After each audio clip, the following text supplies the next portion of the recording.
এই যে বাচ্চা ছাড়িয়ে আছে ঘুৰে দিই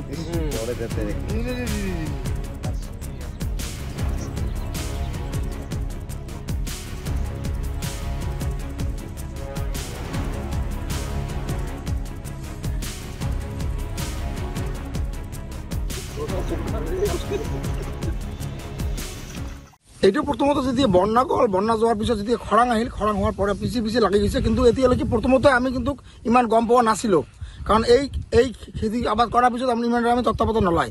কিন্তু যেতিয়া দেখিলে গাছৰ 50% পাতা মানে মৰি মৰি যোৱা হৈছে, কি হৈছে তেতিয়া তেওঁলোকে তদন্ত কৰিব দেখে এভেইলেবল পোকা, কিন্তু পোকাবিলাক কি পোকা তেওঁলোকক সঠিক কোনোবাই ইয়াৰ উপযুক্ত নামো পোৱা নাই। তাৰপিছত বিভিন্নভাৱে যোগাযোগ কৰি নিজৰ বুদ্ধিত বিভিন্ন ধৰণৰ মেডিচিন দিয়ে একো কাম নোহোৱাত তেওঁলোকে যেতিয়া GSO কৈছে, GSO কোৱাৰ পিছত GSO কৈছে যে দোকানৰ পৰা লৈ আহক। কিন্তু দোকানৰ পৰা যিখিনি মেডিচিন আনি এই যে জমিবিলাকত দিছে, কিন্তু হয়তো তেওঁলোকৰ মেডিচিনৰ মানদণ্ডটো ঠিক নহয়। যেতিয়া একো হোৱা নাই তেতিয়া দোকানী কোৱাৰ পিছত দোকানীবিলাকে ক'লে বেলেগ আমি আৰু ষ্ট্ৰং এটা দি দিওঁ। এই এনেকৈ গাড়ীৰ ধন খহি আছে, কিন্তু এতিয়ালৈকে কোনো নিৰ্মূল হোৱা নাই। আৰু দিনে দিনে অত্যাধিক হাৰে পোকাৰ বংশবৃদ্ধিটো কৰি আছে। আৰু যিভাৱে গৰু ছাগলী খোৱাৰ নিচিনাকৈ যিভাৱে খাই আছে, যে অনতিপলমে তদন্ত কৰ্মে এই যদি উপযুক্ত ভাল মেডিচিন নিদিয়ে, তেনেহ'লে আমি এইবিলাক আবাদ আৰু মানে ঘৰত মানে চফাই লৈ যোৱাৰ মতন যোগ্য নহ'ব। কি আহ্বান জনাব? আমি চৰকাৰক আহ্বান জনাওঁ, আমাৰ কৃষি মন্ত্ৰী আছে, অতি সোনকালে তেওঁলোকে যাতে আমাৰ এটা তদন্ত কমিটি হওক, তদন্ত কৰাৰ কাৰণে ভাল অফিচাৰ ডাঙৰ অফিচাৰ আহি সৰজমে নিজে তদন্ত কৰি উপযুক্ত উন্নত মানৰ মেডিচিন দি আমাৰ এইখিনি ৰক্ষা কৰাৰ কাৰণে আমি অনুৰোধ কৰিলোঁ।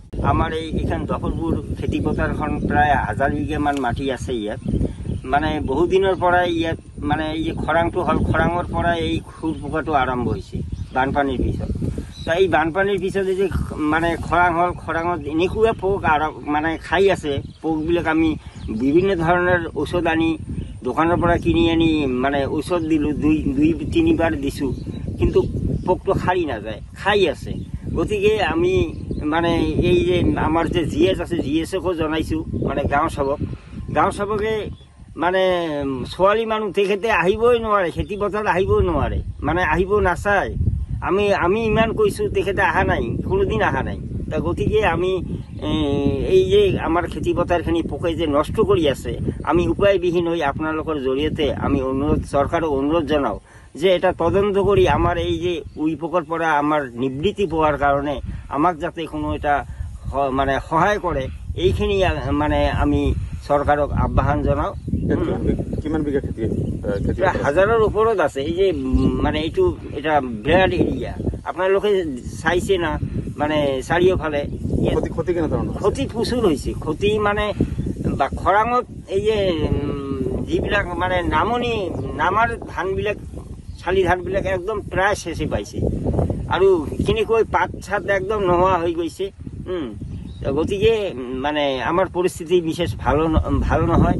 গতিকে কৃষি বিভাগৰ পৰা আমি এইবিলাক কোনো ধৰণৰ সহায় পোৱা নাই, আমি যোৱাও নাই। আমি GSক জনাইছোঁ, GSে যদি কিবা কৰিছে তেখেতে জানে, কিন্তু আমি কৃষি বিভাগৰ লগত কোনো মানে হেৰি কৰা নাই। আমাক ঔষধ দিবলৈ কৈছে, ঔষধ দিছোঁ। GSে কৈছিল ঔষধ দিলে যাব, কিন্তু ঔষধ দিয়েও নাযায়। গতিকে আমি চৰকাৰক অনুৰোধ কৰোঁ, আমাৰ যাতে এইটো তদন্তক্ৰমে আমাৰ এই কৃষক ৰাইজক যাতে এইটো উপকৃত কৰে পোকৰ পৰা, আমি ইয়াৰে মানে কামনা কৰোঁ।